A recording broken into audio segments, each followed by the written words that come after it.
Hi guys, it's been it's been a while. So today I will be talking about this book over here, Enigma Variations. I have not removed my I don't even remember what this is called. I recently read it and it was not really the greatest book ever. And based on what I've read online and a lot of people's reviews, it seems like a lot of people were not too impressed with this book either, so let's talk about why I didn't really like it. So basically what Enigma Variations is about, it's these 5 stories that take place across the life of this individual named Paul. It's just this collection of how he feels about people at different places in his life. 5 points to be specific. The first thing I want to talk about is the writing. There's something very honest about it, which I think I don't really tend to feel that way about many first-person narratives, but I felt like this was pretty authentic. The language is also very lyrical, and I think it's very beautifully written,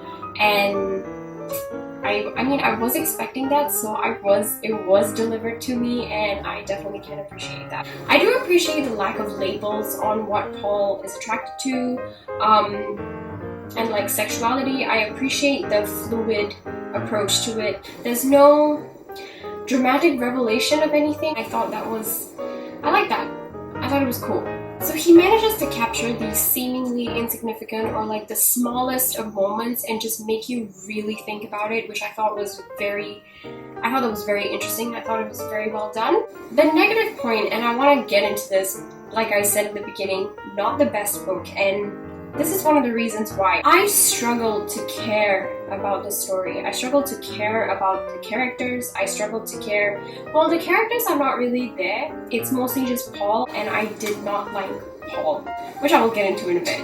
While the writing is very beautiful, it feels very emotionally detached, which is kind of contradictory for a book that's written from a first-person perspective. So let me get into the character aspect of it, which is basically Paul, because everyone else is kind of insignificant.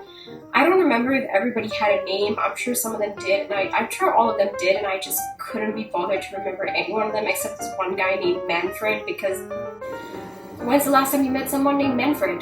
Paul is extremely unlikable to me. I didn't like him. He's selfish, he's very self-centered, he's just not a great guy. He's really, really narcissistic, and he's always lamenting as if he of all people in the world is having the worst life ever, and his problems are just the worst, and why? Ugh. So when I was looking for what people had to say about this book online, I came across this one comment where somebody was like, Paul is the kind of person that somebody gets with because they want to heal, but then they become shells of themselves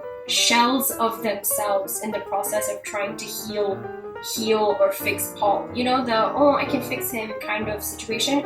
And honestly, that is hands down the best description of what Paul is. He is that guy. So Paul is attractive, he's smart, he's well-to-do, he's fashionable, he moves around in this circle of what seems to be pretty rich and elite people. And I'm not saying that if you have these characteristics or you move in such a social circle that you don't have problems. Of course, everyone does. And I'm not dismissing that in any way. But I just feel like not enough was done to really make me feel sympathetic for Paul. Maybe I'm just being too cold about this, I don't know. I just felt like Paul was being forced on me as a suffering soul, and I'm supposed to be like, okay, he's sad, okay, he's suffering. I'm supposed to feel sorry for him, but I just don't.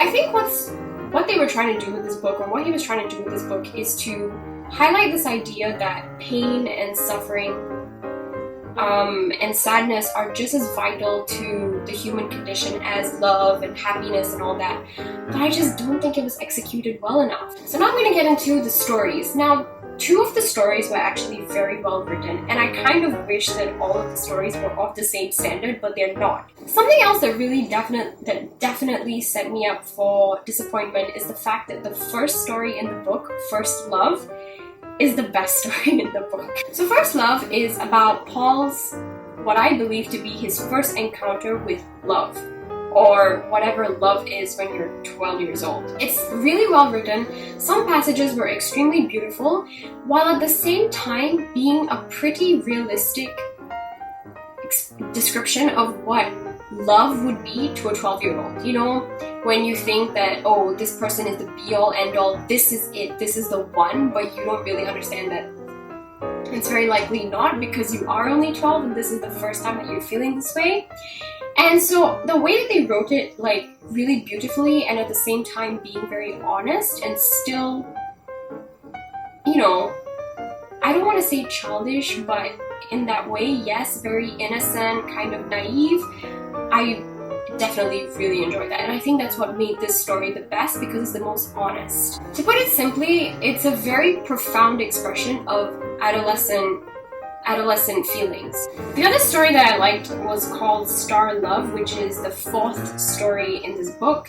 Paul's self-centeredness shines ever so brightly in this one. Truly. Doesn't change. It appears to be rambling a little bit, but once I finished it, I actually felt like this was a very interesting read. It didn't make me feel as nice as compared to when I read First Love, but I thought this was pretty good for, you know, a story that's talking about love later in his life. So maybe that's the difference. Maybe it's just nicer when you read about kids, you know?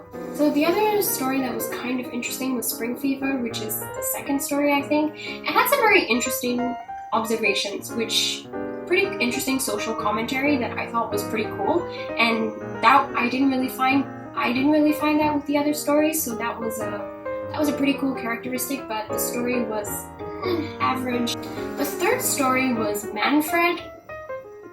Very drawn out story. It's just too much of Paul suffering and lamenting, when actually I feel like they could have made it more exciting. Story-wise, it's not terrible, like plot-wise, but it's just expressed in such a drawn-out and boring way that it was just, I found myself struggling to get through that one. Paul is basically sad boy vibes, okay?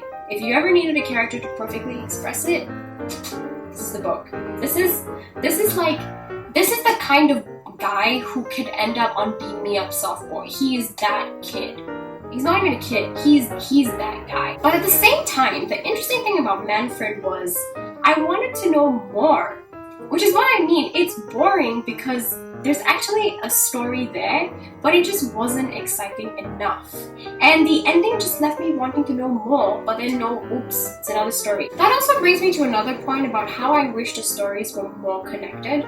I understand that it is all about Paul, but I just feel like there wasn't really a nice, like, journey through the books. I have to constantly remind myself that, oh, these are all stories from one person's life, so you are kind of going through the journey of his life, but at the same time, that didn't really come through in the writing, which I thought was a pretty big weakness. One major gripe I have about this book is that Paul doesn't really change. In the first story, there is a sense of immaturity, you know, he's naive, he's pretty childish, but that's because he's 12, and I'm like, okay, authentic portrayal of a kid who's falling in love for the first time. But then he just kind of stays pretty much consistent, and I understand that as humans, you know, there are going to be things about you that fundamentally don't change, you know, there are going to be things about you that stay the same. But to have almost no character development from when you're 12 to when you grow up just seemed unrealistic to me. So like I said, I wish there was more connection between the stories. I wish there was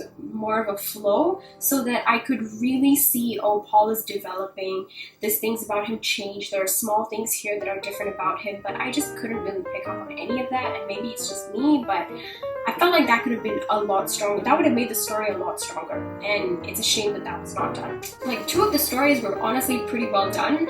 I just wish that more of the book was well done, and that there was more to connect the stories, there was more to make me feel something for Paul.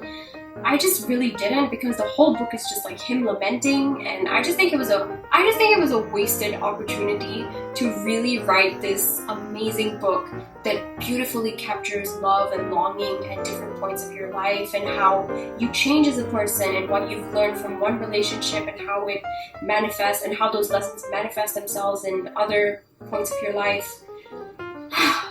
So I don't hate this book, it's just not amazing. I think the idea of it was more promising than it actually ended up being, and that's why I feel disappointed by it. So yeah, thank you for watching, bye!